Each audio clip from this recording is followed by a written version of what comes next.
Professor Chomsky, first question comes from John Berger. Political practice often surprises political vocabulary. For example, the recent revolution in the Middle East is said to demand democracy.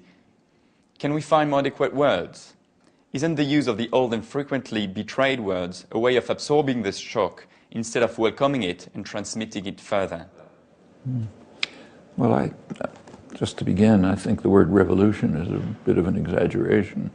Maybe it'll turn into a revolution, but for the moment it's a call for moderate reform.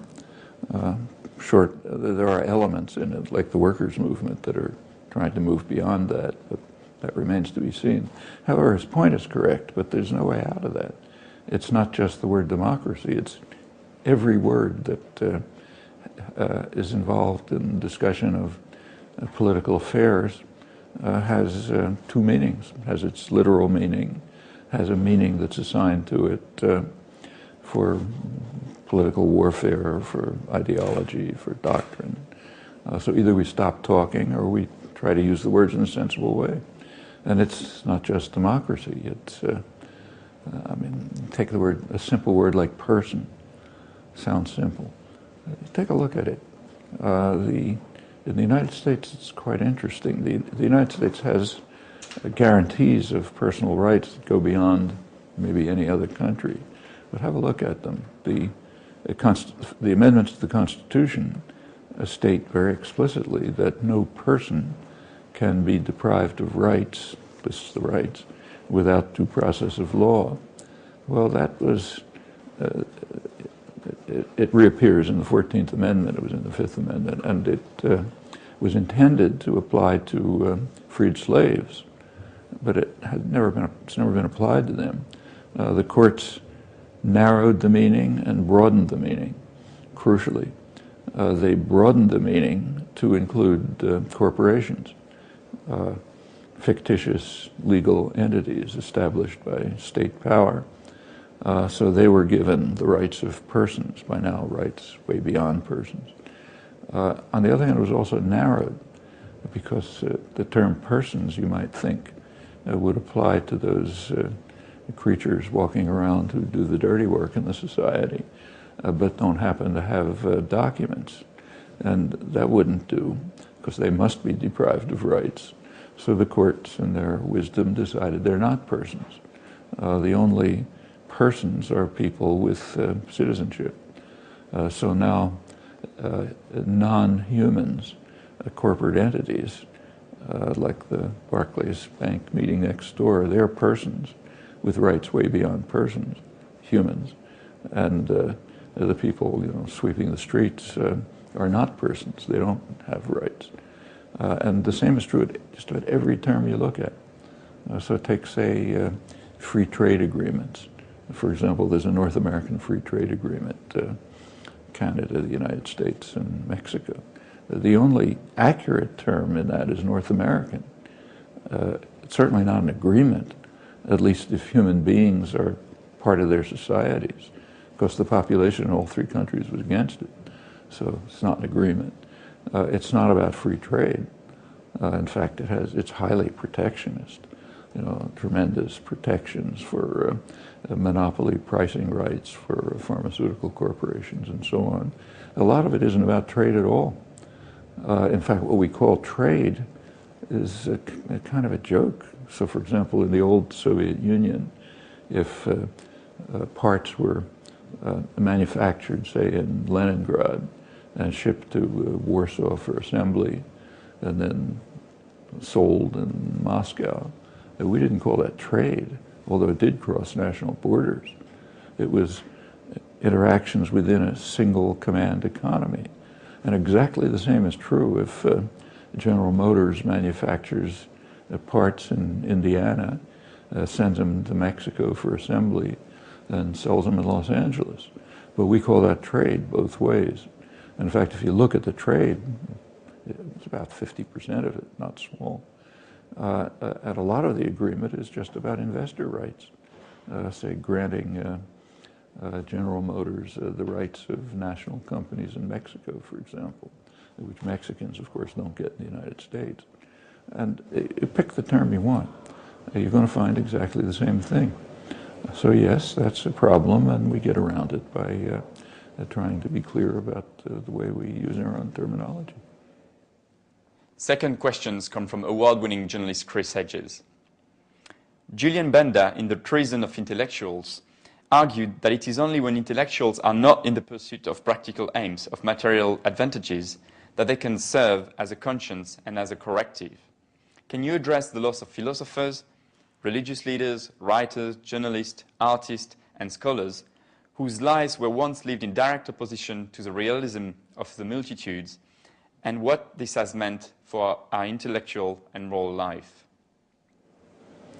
Well, the only, I understand his feelings and share them, but I don't know what the loss was.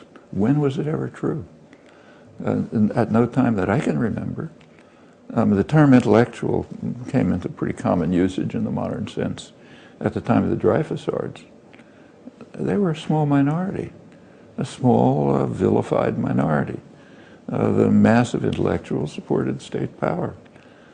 During the First World War, shortly afterwards, the intellectuals of every one of the countries passionately supported their own state and its own violence.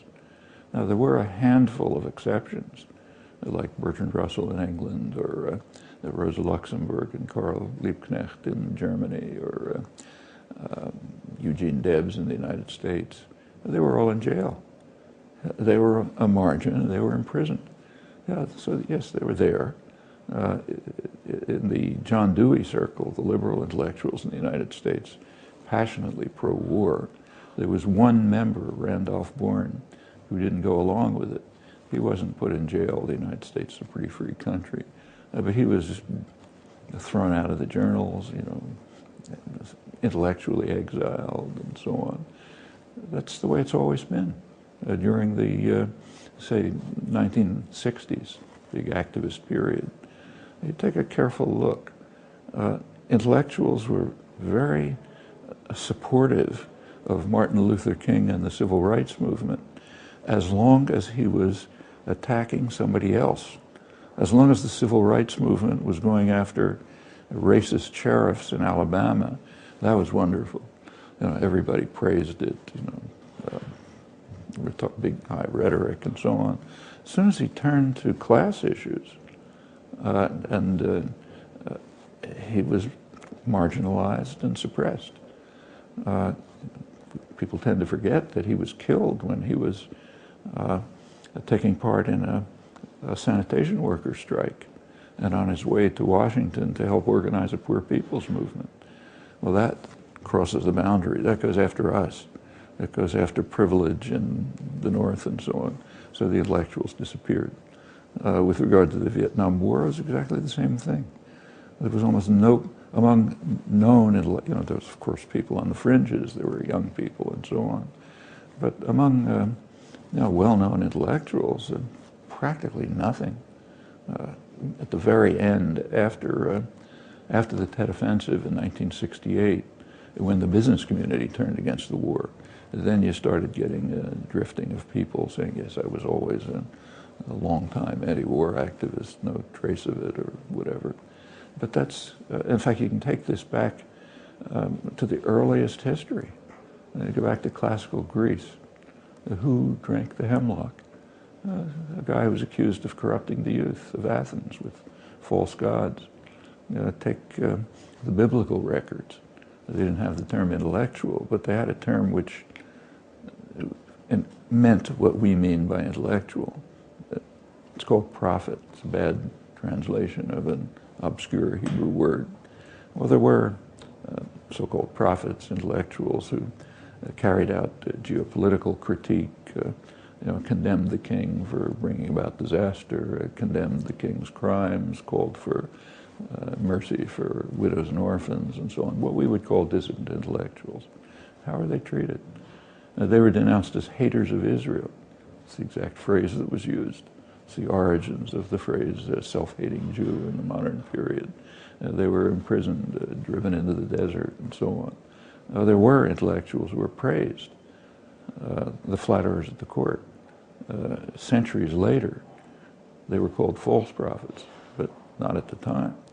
And that's almost the entire history since. There are few exceptions. In the modern period, the one major exception I know is actually Turkey.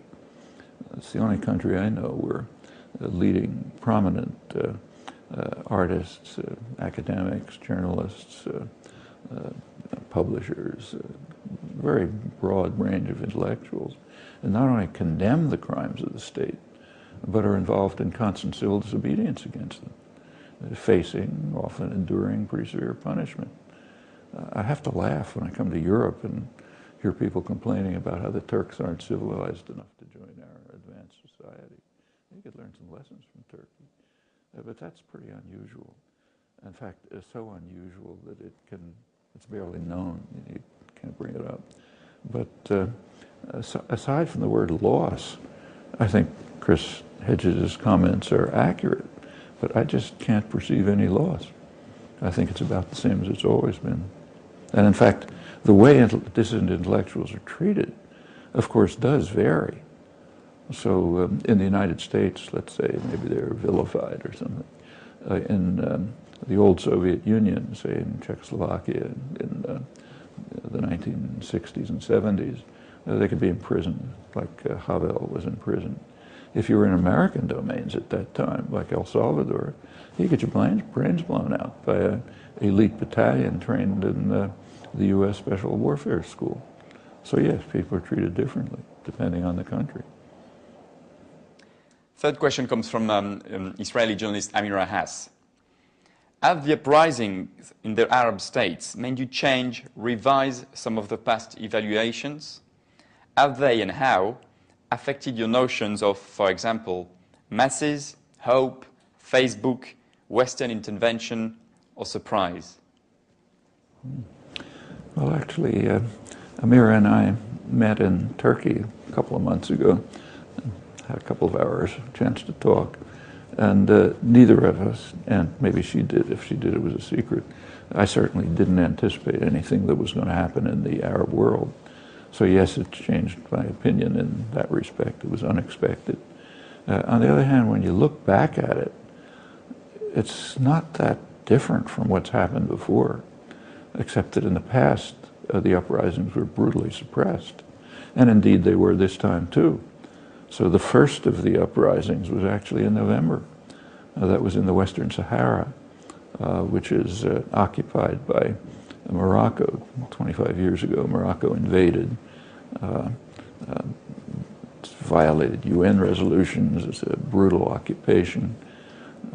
In November, there was a nonviolent protest, which Moroccan troops came in and crushed violently, as they've been doing for 25 years. It was serious enough so that it was brought to the UN for a potential inquiry, but France intervened. France is the primary protector of atrocities and crimes in Western Africa. It's the old French possessions. So they blocked any UN inquiry. That was the first. The next one was in Tunisia, again, more or less French area. And there were scandals, as you know. I think the Minister of Tourism, or one of the ministers, went for a vacation right in the middle of the uprising and got some bad publicity. But that one was successful. It threw out the dictator. Then came Egypt, which is the most important because of its significance in the Arab world. And that was pretty remarkable. It was a remarkable display of courage, dedication, commitment. It did succeed in getting rid of the dictator. It hasn't yet changed the regime. Maybe it will, but the regime is pretty much in place. Different names.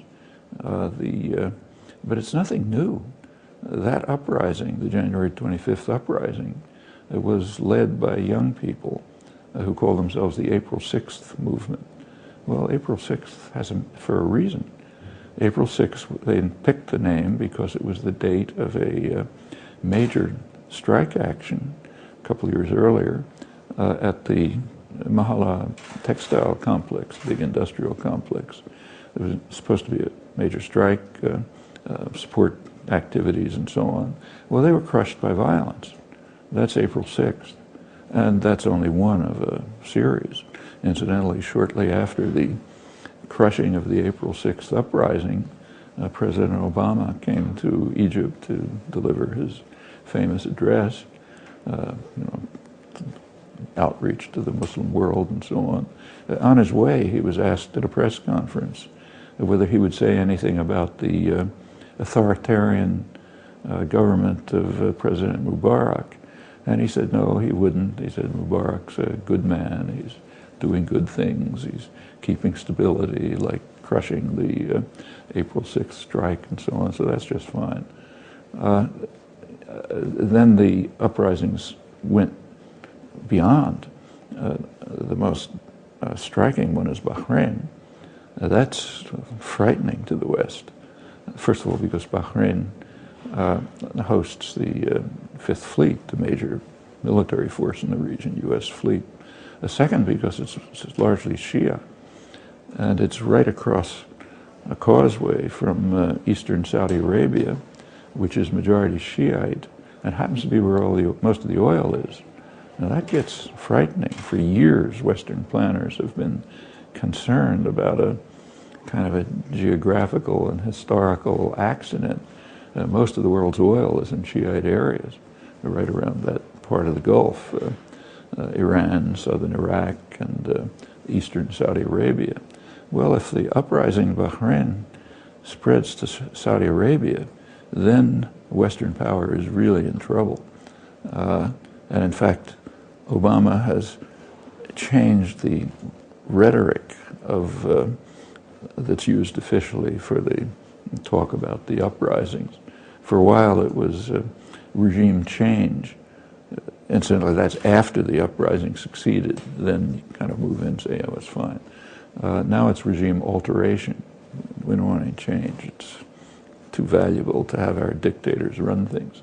Actually, a rather striking fact about all of this is that you take a look at the WikiLeaks exposures. It's pretty interesting. The ones that got the most exposure in the West, the big headlines, euphoric commentary, were the leaks from the ambassadors, which said that the Arab world supports us against Iran. Well, one thing was missing in that reaction in the newspapers by the columnists and others, namely Arab opinion. What they meant was the Arab dictators support us. But what about Arab opinion? It's known, but it's not reported. In the United States, zero. There's, I think, one report in England. Jonathan Steele reported it. Probably nothing in France. I don't know. But it's well known. Western U.S. polling agencies, released by very prestigious agencies. It turns out that some Arabs think Iran is a threat, about 10%. A majority, a vast majority, think the major threat is the United States and Israel. In Egypt, 90% say the United States is the major threat. In fact, opposition to U.S. policy is so strong that in Egypt, I think it's close to 80% think the region would be better off if Iran had nuclear weapons. Over the whole region, it's a majority. Well, who cares? You know, going back to John Berger's term democracy, Western intellectual contempt for democracy is so profound and deep-seated that it doesn't even occur to anyone to ask, well, what do Arabs think when we are euphoric that the Arabs support us? Well, the answer is it doesn't matter. As long as they're quiet and subdued and controlled, as long as there's what's called stability, it doesn't matter what they think. The dictators support us, period. We're euphoric. Well, okay, that kind of ties together a number of these questions, but going back to Amir Haas's comments, you know, what's happened should lead us to think about what has been happening, not only in the Arab world but elsewhere, has often arisen and has been subdued by violence. And that's been true for a century. I mean, the British were suppressing democracy movements in Iran over a century ago. In Iraq, there was a Shiite uprising in As soon as the British cobbled the country together after the First World War, big uprising, violently suppressed. One of the first uses of aircraft to attack civilians. In fact, Britain was very proud of that. The famous Lloyd George, Britain succeeded in blocking a disarmament conference in 1932. They prevented it from barring use of aircraft against civilians. Lloyd George, famous Lloyd George, wrote in his diary that this was a great thing because we have to reserve the right to bomb niggers. So therefore it was a very good thing that the British government did. And it continued. In 1953, the United States and Britain combined to throw out the parliamentary government in Iran. In 1936 to 39, there was an Arab uprising in Palestine against the British, violently crushed. The first Intifada was again a very significant popular uprising, almost entirely nonviolent, and a real popular movement. Women's groups protests against the feudal structure, try to dismantle it, and so on. It was crushed by violence. So sure, these things like this happen all the time. They're just crushed. What's unusual this time is that strong enough so it was in most of the countries able to sustain itself. What will happen in Saudi Arabia and Bahrain, Jordan, we don't know. In fact, we really don't know what will happen in Egypt. The military has so far retained control, and the top military command, at least, is deeply embedded into the old oppressive regime. They own a lot of the economy. They were the beneficiaries of the Mubarak dictatorship. They're not going to give it up easily. So it remains to be seen what happens there. Next question is from Ken Loach, award-winning filmmaker. How do we overcome sectarianism on the left? I don't think we'll ever overcome it. For one thing, one form of sectarianism should be welcomed, namely disagreement. There are a lot of things that are quite unclear. We ought to have discussion, disagreement, pursue different options, and so on. But what he means by sectarianism, and what is generally meant by it, is initiatives that sometimes attempt to and often succeed in breaking up popular movements. So individuals or political groups that have their own agenda and want to take control, become little Lenins and so on and so forth. That kind of sectarianism I don't think is ever going to really be suppressed. It can be marginalized.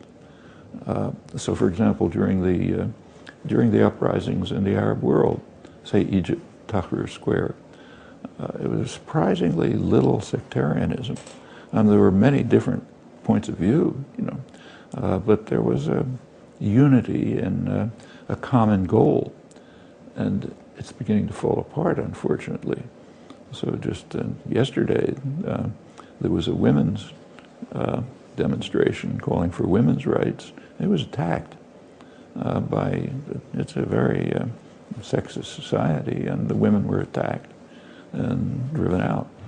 Okay, that's sectarianism. There's now also religious sectarianism developing.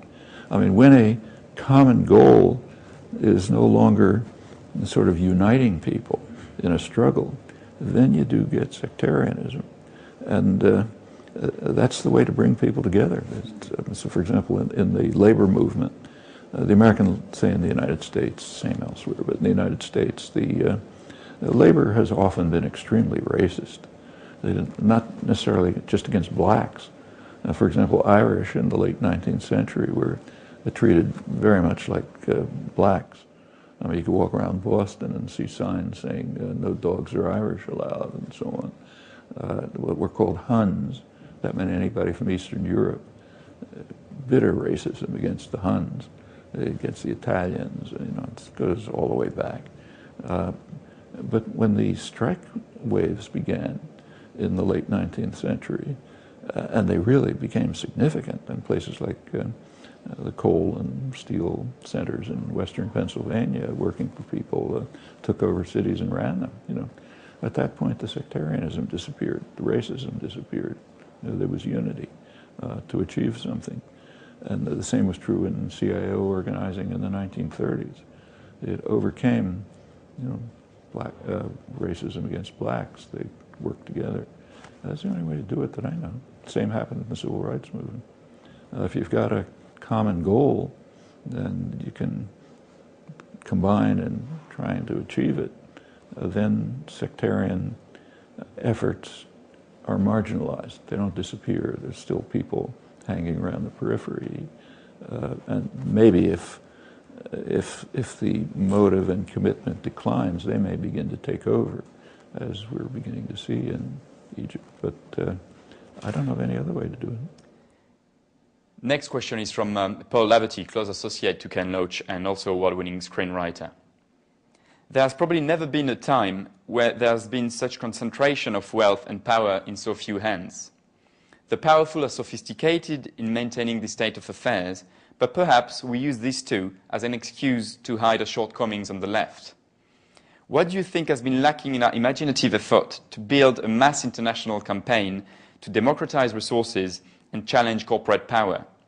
Can you imagine a time where we can organize our lives and economies successfully on a cooperative basis instead than a competitive one?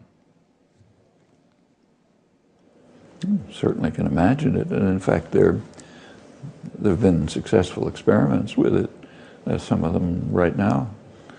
None of them are utopia, none of them are what I or you or others would aspire to, but they're not insignificant. Like, take, say, the Mondragon system in Spain. It's not worker-managed, but it's worker-owned. It's a form of cooperative, quite successful, very broad, lots of problems, but quite real. If you look around the United States, there are probably hundreds of self-managed enterprises, not huge. Some of them are pretty large, but huge. They're successful. Take, say, Egypt right now. One of the interesting things that's happening in Egypt is that the labor movement, which has been very militant for years, as I mentioned, this is not an uprising out of nothing. They've now apparently, it's hard to get information because it's not covered very well, but actually I think Amir Haas has been reporting this, that in some of the industrial centers, like again the Mahala big industrial center, apparently workers have taken over the enterprises and are managing them themselves. Well, if that's true, that would be the beginning of a revolution. Go back to John Berger's words. So yes, it's certainly feasible. What's been lacking, the comment about the inequality is very real. I don't know the detailed statistics for other countries, but in the United States, where I know it, inequality is back to the highest level it's ever been in history, the 1920s. But that's misleading, because the inequality in the United States is highly concentrated. It's mostly in the top fraction of 1% of the population.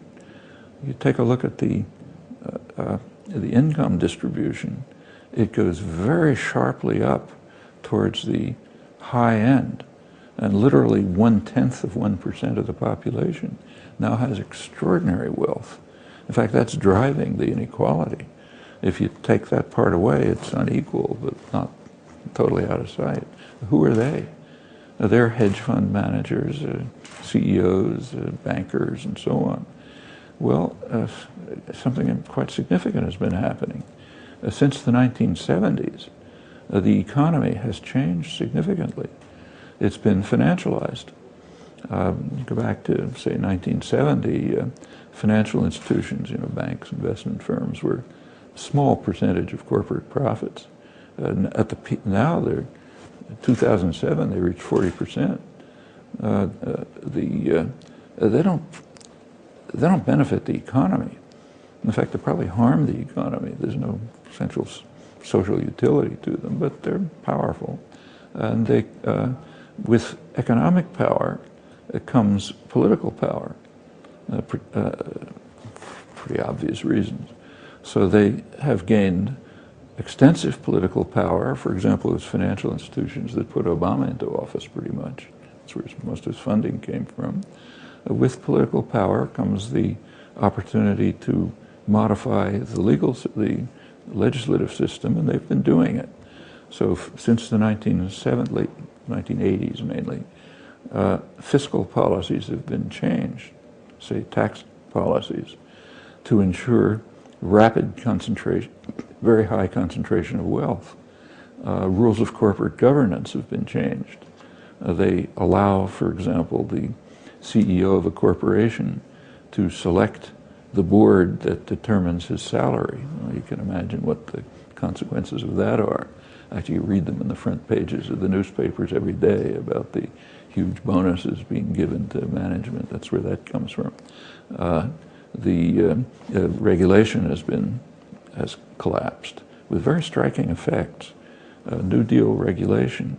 Incidentally, this generalizes to the rest of the world. I'm talking about the United States because I know it better. New Deal regulation prevented any financial crises up until the 1980s, really. In the 1970s, it started to be dismantled. Since the 1980s, crisis after crisis, several during the Reagan years, pretty serious ones. In fact, Reagan left office with the worst financial crisis since the Depression, savings and loan, then came Clinton and the tech crisis, then finally this housing crisis, $8 trillion fake money disappeared, devastating the economy. Well, all of these are political decisions. And meanwhile, the cost of campaigning went way up. And that compels the parties to climb pretty deep into the pockets of the corporate sector. That's where the money is. The next election, 2012, is expected to cost about $2 billion. You take a look at the Obama administration, you notice he's staffing the government right now with executives. They're the ones who have the access to the corporate funding that's going to buy the election. Elections are just becoming farces, run by public relations industry, their marketing efforts, and they kind of say it openly. But in fact, Obama won the award from the advertising industry for the best marketing campaign of 2008. They know exactly what's going on.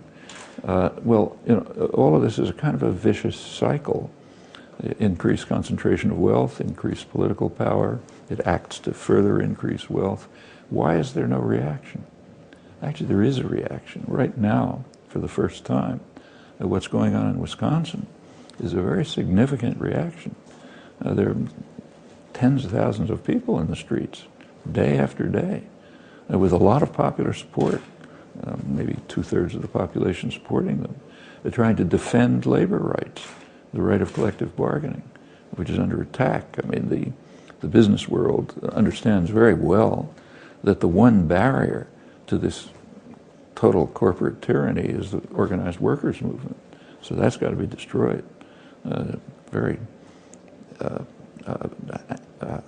Labor history in the United States has been extremely violent, more so than in Europe. And there's been effort after effort to wipe out the unions. They keep reviving. Now is a major one going on, but it's being resisted. It's being resisted by large popular movements. Well, where's the left? Actually, what's happened to the left is interesting. Since the 1960s, when there was a big revival, there is quite an activist left. There are more young activists now than there were in the 60s, but the issues have changed. The issues are what are sometimes called post-materialist. They're important issues. Don't denigrate them. So gay rights, environmental rights, women's rights, they're all really important things. But they don't reach to the concerns of the people who are living under depression-level unemployment.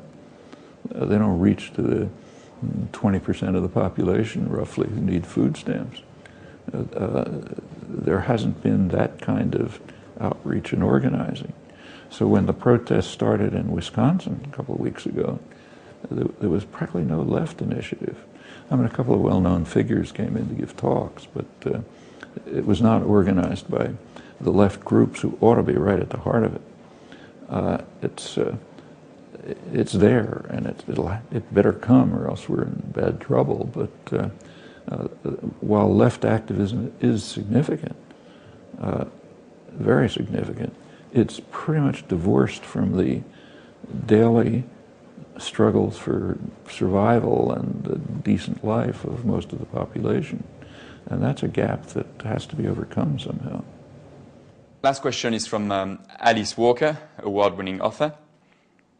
I believe that a one-state solution to the Palestine-Israel impasse is inevitable, and more than just a two-state solution could ever be.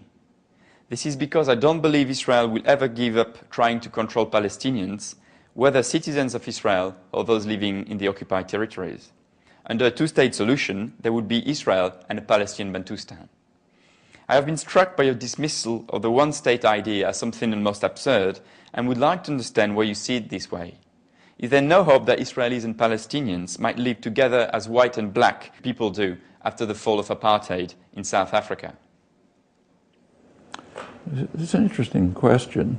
She's a wonderful woman, does fine work. She's really committed to the Palestinian cause.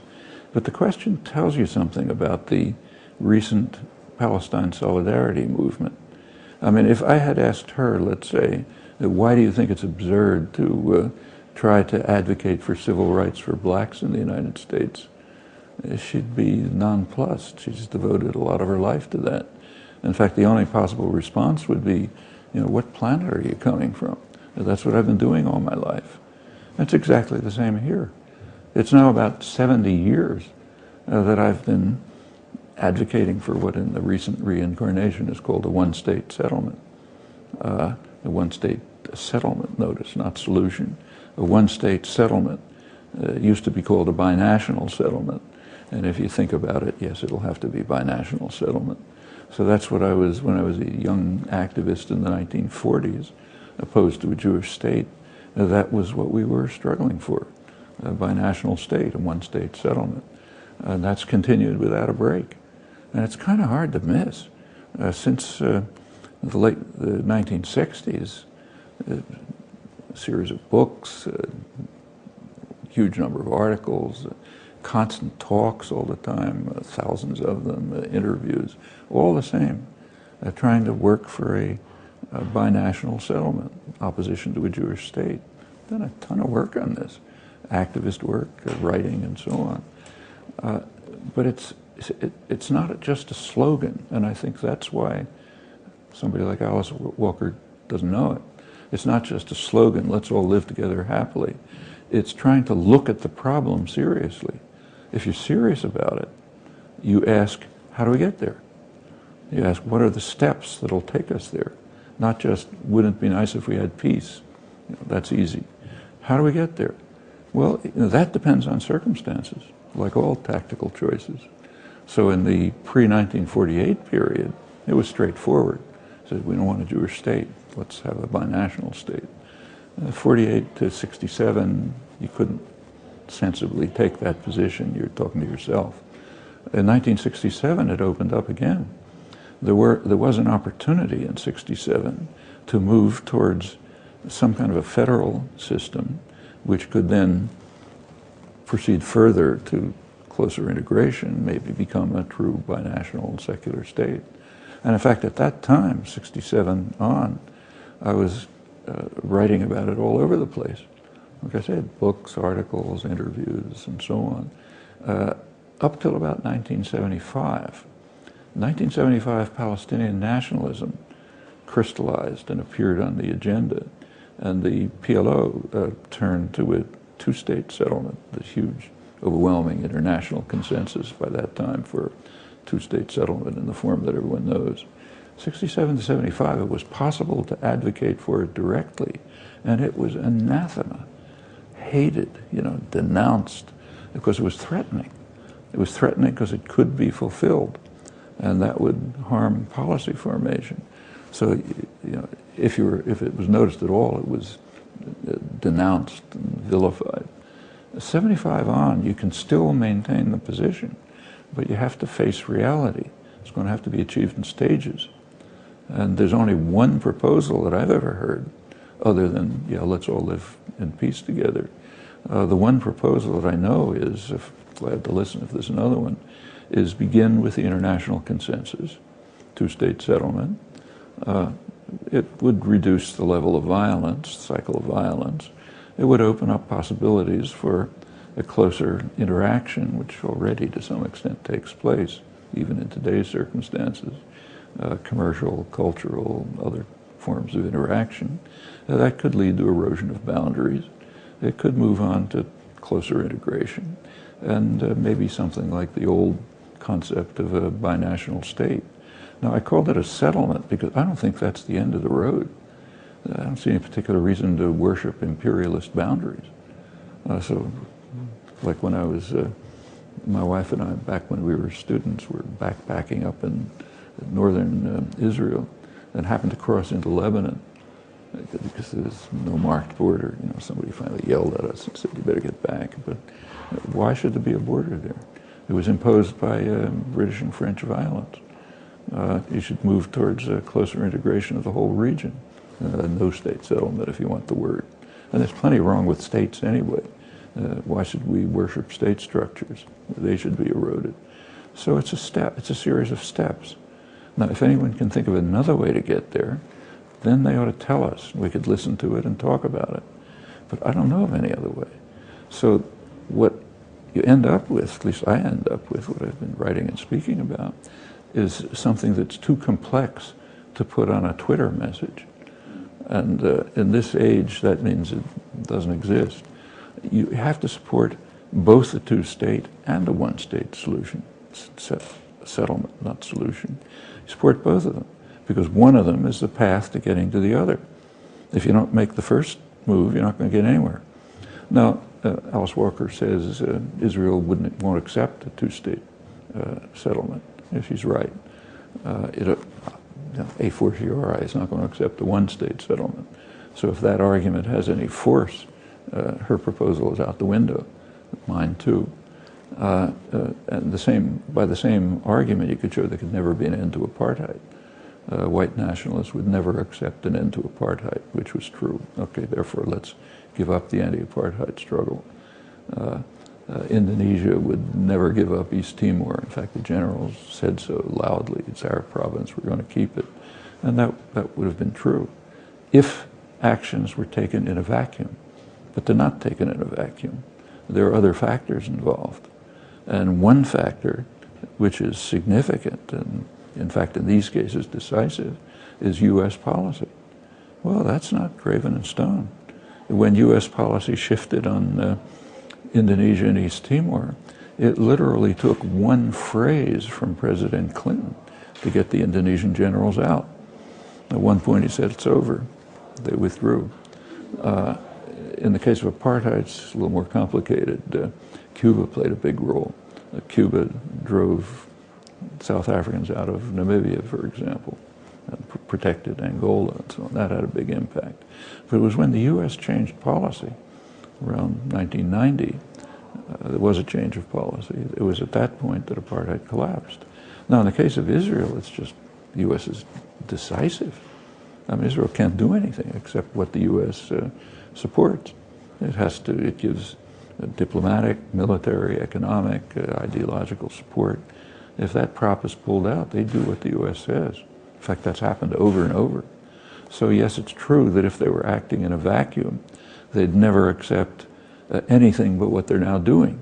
You know, taking over, Gaza prison, take over as much of the occupied territories as you want. Yeah, they'll continue. But they're not acting in a vacuum. There are things we can do, as in other cases, to change it. And in that case, I think you can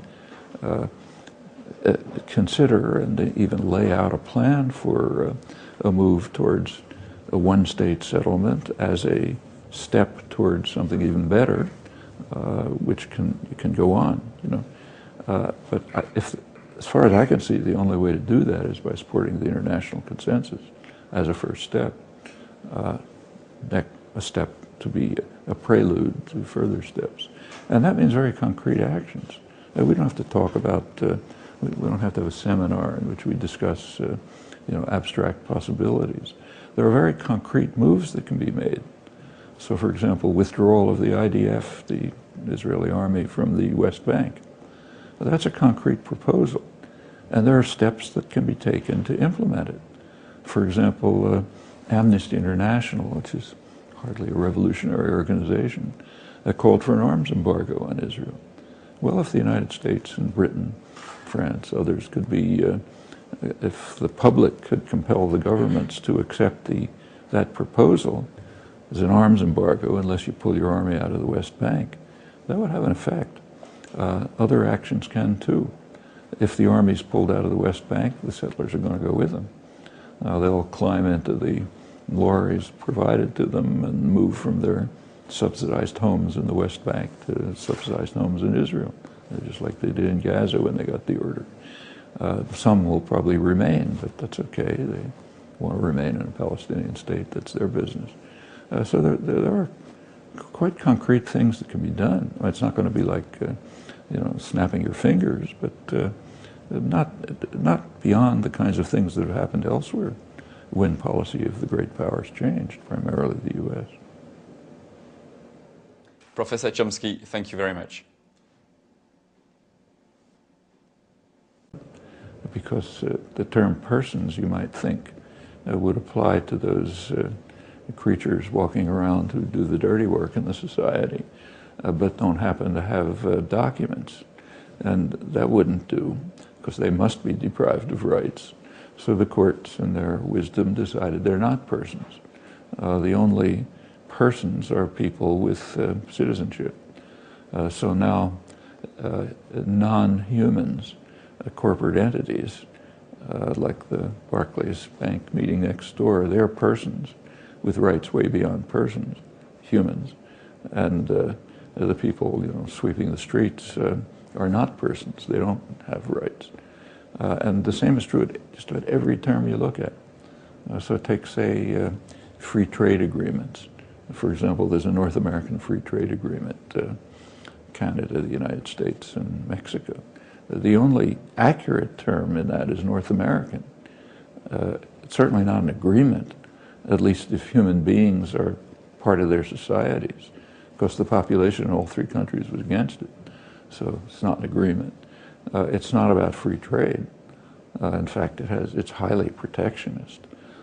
Tremendous protections for monopoly pricing rights for pharmaceutical corporations and so on. A lot of it isn't about trade at all. In fact, what we call trade is a kind of a joke. So, for example, in the old Soviet Union, if parts were manufactured, say, in Leningrad and shipped to Warsaw for assembly and then sold in Moscow, we didn't call that trade, although it did cross national borders. It was interactions within a single command economy.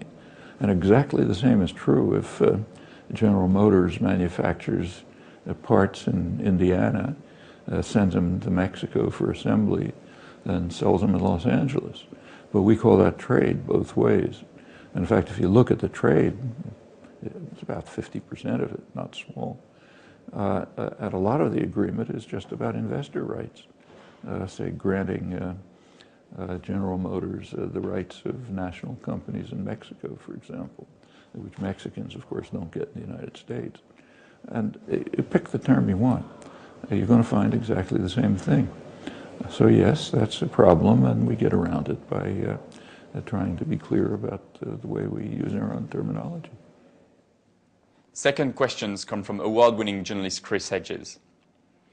Julian Bender, in The Treason of Intellectuals, argued that it is only when intellectuals are not in the pursuit of practical aims, of material advantages, that they can serve as a conscience and as a corrective. Can you address the loss of philosophers, religious leaders, writers, journalists, artists, and scholars whose lives were once lived in direct opposition to the realism of the multitudes, and what this has meant for our intellectual and moral life? Well, I understand his feelings and share them, but I don't know what the loss was. When was it ever true? At no time that I can remember. The term intellectual came into pretty common usage in the modern sense at the time of the Dreyfusards. They were a small minority, a small vilified minority. The mass of intellectuals supported state power during the First World War, shortly afterwards. Doctrine. So either we stop talking or we try to use the words in a sensible way. And it's not just democracy. It's, I mean, take the word, a simple word like person. Sounds simple. Take a look at it. In the United States, it's quite interesting. The United States has guarantees of personal rights that go beyond maybe any other country. But have a look at them. The amendments to the Constitution state very explicitly that no person can be deprived of rights, this is the rights, without due process of law. Well, that was, it reappears in the 14th Amendment, it was in the 5th Amendment, and it was intended to apply to freed slaves, but it's never been applied to them. The courts narrowed the meaning and broadened the meaning, crucially. They broadened the meaning to include corporations, fictitious legal entities established by state power. So they were given the rights of persons, by now rights way beyond persons. On the other hand, it was also narrowed.